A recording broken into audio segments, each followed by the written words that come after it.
اعوذ باللہ من الشیطان اللعین الرجیم بسم اللہ الرحمن الرحیم۔ میں کراچی سے علی احمد آپ کی خدمت میں اس وقت پارہ نمبر 12 کا ربع نمبر 3 کا ترجمہ پیش کر رہا ہوں۔ الحمدللہ میں نے پچھلی آڈیو ویڈیو میں اس ربع کی تلاوت کر لی ہے، اور اب میں چاہ رہا ہوں کہ لوگ قرآن مجید کو سامنے رکھ کے پارہ نمبر 12 کا تیسرا ربع نکالیں، یعنی جہاں سے نصف ختم ہوتا ہے وہاں سے یہ ربع تیسرا شروع ہوتا ہے۔ تو اس کی آیت کو آپ سامنے رکھیں اور ترجمہ سنیں تو آپ کو انشاءاللہ اندازہ ہو جائے گا کہ کن آیات کا ترجمہ کیا ہے۔ اس طرح سے اگر آپ پریکٹس کریں گے تو انشاءاللہ ایک وقت آئے گا کہ آپ خود قرآن مجید کی آیات کا ترجمہ کر سکیں گے۔ یہ الحمدللہ یہ میرا اپنا تجربہ ہے، آپ بھی کوشش کریں، انشاءاللہ خدا مدد کرے گا۔ امام زمانہ عجل اللہ تعالیٰ فرجہ شریف سرپرستی فرمائیں گے تو انشاءاللہ مشکلیں آسان ہو جائیں گی۔ ترجمہ پڑھ رہا ہوں میں پارہ نمبر 12 کے ربع نمبر 3 کا۔ بسم اللہ الرحمن الرحیم۔ اور ہم نے مدین کی طرف ان کے بھائی شعیب علیہ السلام کو بھیجا تو انہوں نے کہا، اے قوم، اللہ کی عبادت کرو کہ اس کے علاوہ تمہارا کوئی خدا نہیں ہے، اور خبردار ناپ تول میں کمی نہ کرنا، کہ میں تمہیں بھلائی میں دیکھ رہا ہوں اور میں تمہارے بارے میں اس دن کے عذاب سے ڈرتا ہوں جو سب کو احاطہ کر لے گا۔ اے قوم، ناپ تول میں انصاف سے کام لو اور لوگوں کو کم چیزیں مت دو، اور وہ زمین میں فساد مت پھیلاتے پھرو۔ اللہ کی طرف کا ذخیرہ تمہارے حق میں بہت بہتر ہے اگر تم صاحب ایمان ہو، اور میں تمہارے معاملات کا نگران اور ذمہ دار نہیں ہوں۔ ان لوگوں نے طنز کیا کہ شعیب علیہ السلام، کیا تمہاری نماز تمہیں یہ حکم دیتی ہے کہ ہم اپنے بزرگوں کے معبودوں کو چھوڑ دیں یا اپنے اموال میں اپنی مرضی کے مطابق تصرف نہ کریں؟ تم تو بڑے بردبار اور سمجھدار معلوم ہوتے ہو۔ تو شعیب علیہ السلام نے کہا، اے قوم والوں، تمہارا کیا خیال ہے کہ اگر میں خدا کی طرف سے روشن دلیل رکھتا ہوں اور اس نے مجھے بہترین رزق عطا کر دیا ہے، اور میں یہ بھی نہیں چاہتا ہوں کہ جس چیز سے تم کو روکتا ہوں خود اسی کی مخالفت کروں، میں تو صرف اصلاح چاہتا ہوں جہاں تک میرے امکان میں ہے، میری توفیق صرف اللہ سے وابستہ ہے، اسی پر میرا اعتماد ہے اور اسی کی طرف میں توجہ کر رہا ہوں۔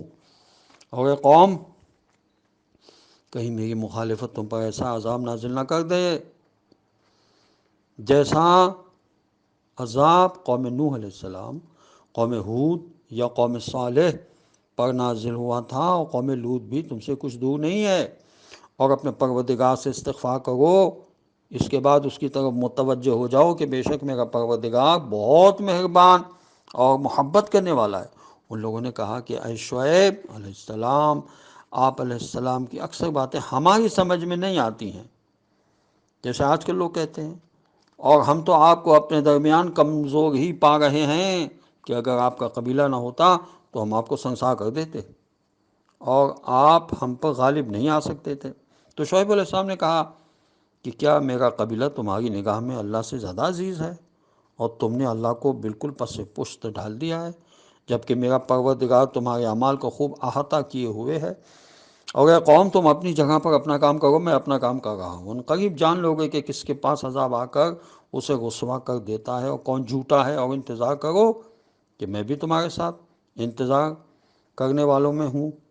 اور جب ہمارا حکم عذاب آ گیا تو ہم نے شعیب علیہ السلام اور ان کے ساتھ ایمان لانے والوں کو اپنی رحمت سے بچا لیا، اور ظلم کرنے والوں کو ایک چنگھاڑ نے پکڑ لیا تو وہ اپنے دیار ہی میں الٹ پلٹ ہو گئے، جیسے کبھی یہاں بسے ہی نہیں تھے۔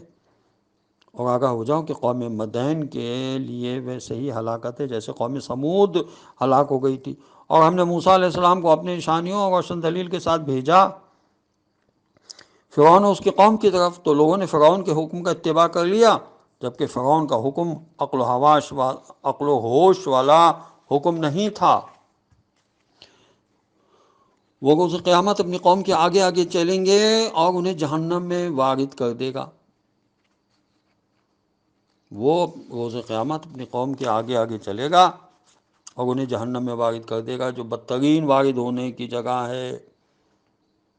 کون؟ جس کو وہ یہاں سب کو سمجھتے تھے۔ تو ان لوگوں نے کے پیچھے اس دنیا میں بھی لعنت لگا دی گئی ہے، اور روز قیامت بھی یہ بدترین خدا کی طرف سے عطیہ ہے جو انہیں دیا جائے گا۔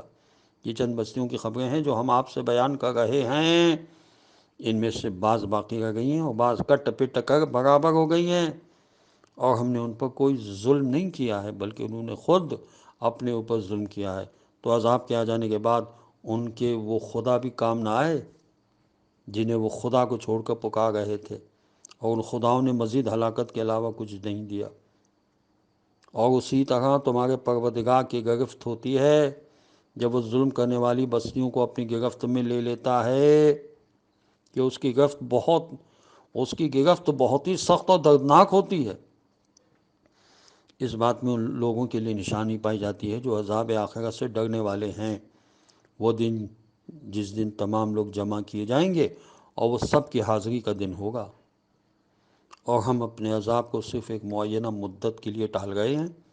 اس کے بعد جس دن وہ آ جائے گا تو کوئی شخص بھی اذن خدا کے بغیر کسی سے بات بھی نہ کر سکے گا۔ اس دن کچھ بدبخت ہوں گے، کچھ نیک بخت ہوں گے، پر جو لوگ بدبخت ہوں گے وہ جہنم میں رہیں گے، جہاں ان کے لیے صرف ہائے وائے اور چیخ پکار ہوگی۔ وہ وہیں ہمیشہ رہنے والے ہیں جب تک آسمان و زمین قائم ہیں، مگر یہ کہ آپ کا پروردگار نکالنا چاہے تو وہ جو چاہے کر سکتا ہے۔ اور جو لوگ نیک بخت ہیں وہ جنت میں ہوں گے اور وہیں ہمیشہ رہیں گے جب تک کہ آسمان و زمین قائم ہے، مگر یہ کہ پروردگار اس کے خلاف چاہے تو یہ خدا کی عطا ہے جو ختم ہونے والی نہیں ہے۔ اور لہذا خدا کے علاوہ جس کی بھی یہ پرستش کرتے ہیں اس کی طرف سے آپ کسی شبے میں نہ پڑیں۔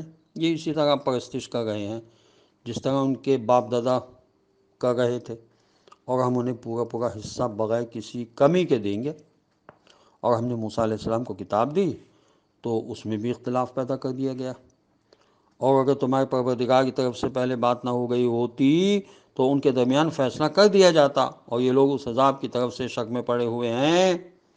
اور یقیناً تمہارا پروردگار سب کے اعمال کا پورا پورا بدلہ دے گا، اور وہ ان سب کے اعمال سے خوب باخبر ہے۔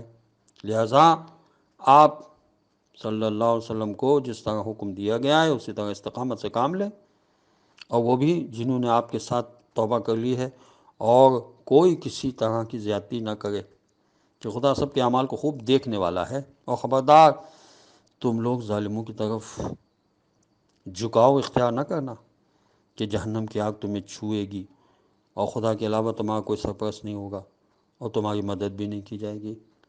اور پیغمبر صلی اللہ علیہ وسلم آپ دن کے دونوں حصوں میں اور رات کے نماز قائم کیا کریں، یہ نیکیاں برائیوں کو ختم کر دینے والی ہیں، اور یہ ذکر خدا کرنے والوں کے لیے ایک نصیحت ہے۔ اور آپ صلی اللہ علیہ وسلم صبر سے کام لیں کہ خدا نیک عمل کرنے والوں کے اجر کو ضائع نہیں کرتا ہے۔ تو آپ کے پہلے والے زمانوں اور نسلوں میں ایسے صاحبان عقل کیوں نہیں پیدا ہوئے ہیں جو لوگوں کو زمین میں فساد پھیلانے سے روکتے، علاوہ چند افراد کے جنہیں ہم نے نجات دے دی، اور ظالم تو اپنے عیش ہی کے پیچھے پڑے رہے ہیں، اور یہ سب کے سب مجرم تھے۔ اور آپ صلی اللہ علیہ وسلم کے پروردگار کا کام یہ نہیں ہے کہ کسی قریے کو ظلم کر کے تباہ کر دے جبکہ اس کے رہنے والے اصلاح کرنے والے ہوں۔ اور اگر آپ کا پروردگار چاہ لیتا تو سارے انسانوں کو ایک قوم بنا دیتا، لیکن وہ جبر نہیں کرتا ہے، لہٰذا یہ ہمیشہ مختلف ہی رہیں گے، علاوہ ان کے جن پر خدا نے رحم کر دیا ہو، اور اسی لیے انہیں پیدا کیا ہے۔ اور آپ کے پروردگار کی یہ بات قطعی حق ہے کہ ہم جہنم کو انسانوں اور جنوں سے بھر کر رہیں گے، اور ہم قدیم رسولوں کے واقعات آپ سے بیان کر رہے ہیں کہ ان کے ذریعے آپ کے دل کو مضبوط رکھیں، اور ان واقعات میں حق، نصیحت اور صاحبان ایمان کے لیے سامان عبرت بھی ہے۔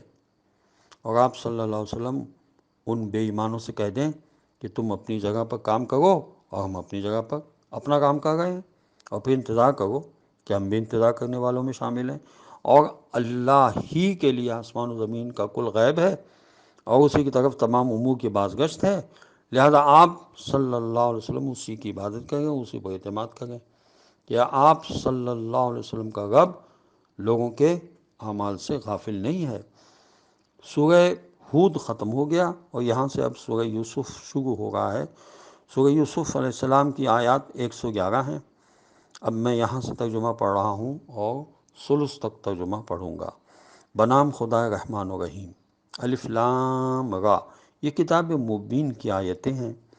ہم نے اسے عربی قرآن بنا کر نازل کیا ہے کہ شاید تم لوگوں کو عقل آ جائے۔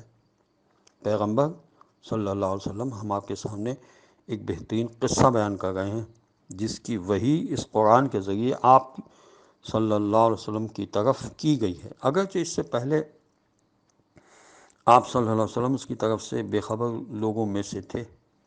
اس وقت کو یاد کیجئے جب یوسف علیہ السلام نے اپنے والد سے کہا کہ بابا، میں نے خواب میں 11 ستاروں اور آفتاب و ماہتاب کو دیکھا ہے اور یہ دیکھا ہے کہ یہ سب میرے سامنے سجدہ کر رہے ہیں۔ تو یعقوب علیہ السلام نے فرمایا کہ بیٹا خبردار، اپنا خواب اپنے بھائیوں سے بیان نہ کرنا کہ وہ لوگ الٹی سیدھی تدبیروں میں لگ جائیں گے، کہ شیطان انسان کا بڑا کھلا ہوا دشمن ہے، اور اسی طرح تمہارا پروردگار تمہیں منتخب کرے گا اور تمہیں باتوں کی تعویل سکھائے گا اور تم پر اور یعقوب علیہ السلام کی دوسری اولاد پر اپنی نعمتوں کو تمام کرے گا، جس طرح تمہارے دادا پردادا ابراہیم علیہ السلام اور اسحاق علیہ السلام پر تمام کر چکا ہے۔ بے شک تمہارا پروردگار بڑا جاننے والا اور صاحب حکمت ہے۔ یقیناً یوسف علیہ السلام اور ان کے بھائیوں کے واقعے میں سوال کرنے والوں کے لیے بڑی نشانیاں پائی جاتی ہیں۔ جب ان لوگوں نے کہا کہ یوسف علیہ السلام اور ان کے بھائی بنیامین ہمارے باپ کی نگاہ میں زیادہ محبوب ہیں، حالانکہ ہماری ایک بڑی جماعت ہے، یقیناً ہمارے باپ ایک کھلی ہوئی معاذ اللہ گمراہی میں مبتلا ہیں، تم لوگ یوسف علیہ السلام کو قتل کر دو یا کسی زمین میں پھینک دو تو باپ کا رخ تمہاری ہی طرف ہو جائے گا اور تم سب ان کے بعد صالح قوم بن جاؤ گے۔ ان میں سے ایک شخص نے کہا کہ یوسف علیہ السلام کو قتل نہ کرو بلکہ کسی اندھے کنویں میں ڈال دو تاکہ کوئی قافلہ آ جائے اور اٹھا لے جائے، اگر تم کچھ کرنا ہی چاہتے ہو تو یہ کر لو۔ ان لوگوں نے یعقوب علیہ السلام سے کہا کہ بابا کیا بات ہے، کیا آپ علیہ السلام یوسف علیہ السلام کے بارے میں ہم پر بھروسہ نہیں کرتے؟ حالانکہ ہم ان پر شفقت کرنے والے ہیں، کل ہمارے ساتھ بھیج دیجئے تاکہ کچھ کھائے پیو کھیلے، اور ہم تو اس کی حفاظت کرنے والے موجود ہیں۔ تو یعقوب علیہ السلام نے کہا کہ مجھے اس کا لے جانا تکلیف پہنچاتا ہے اور میں ڈرتا ہوں کہ کہیں اسے بھیڑیا نہ کھا جائے اور تم غافل ہی رہ جاؤ۔ اور ان لوگوں نے کہا کہ اگر اسے بھیڑیا کھا گیا اور ہم سب اس کے بھائی ہی ہیں تو ہم بڑے خسارے والوں میں ہو جائیں گے۔ اس کے بعد جب وہ سب یوسف علیہ السلام کو لے گئے اور یہ طے کر لیا کہ انہیں اندھے کنویں میں ڈال دے، اور ہم نے یوسف علیہ السلام کی طرف وحی کر دی کہ عنقریب تم ان کو اس سازش سے باخبر کرو گے اور انہیں خیال بھی نہ ہوگا، اور وہ لوگ اسے رات کے وقت باپ کے پاس ہوتے پیٹتے آئے، کہنے لگے بابا ہم دوڑ لگانے چلے گئے تھے اور یوسف علیہ السلام کو اپنے سامان کے پاس چھوڑ دیا تھا تو ایک بھیڑیا آ کر انہیں کھا گیا، اور آپ علیہ السلام ہماری بات کا یقین نہیں کریں گے چاہے ہم کتنے ہی سچے کیوں نہ ہوں۔ خداوند عالم سے دعا ہے، یہاں پہ ترجمہ ختم ہو گیا، کہ پروردگار ہمیں قرآن پڑھنے سمجھنے اور اس پر عمل کرنے کی توفیق نصیب کرے۔ السلام علیکم ورحمۃ اللہ وبرکاتہ۔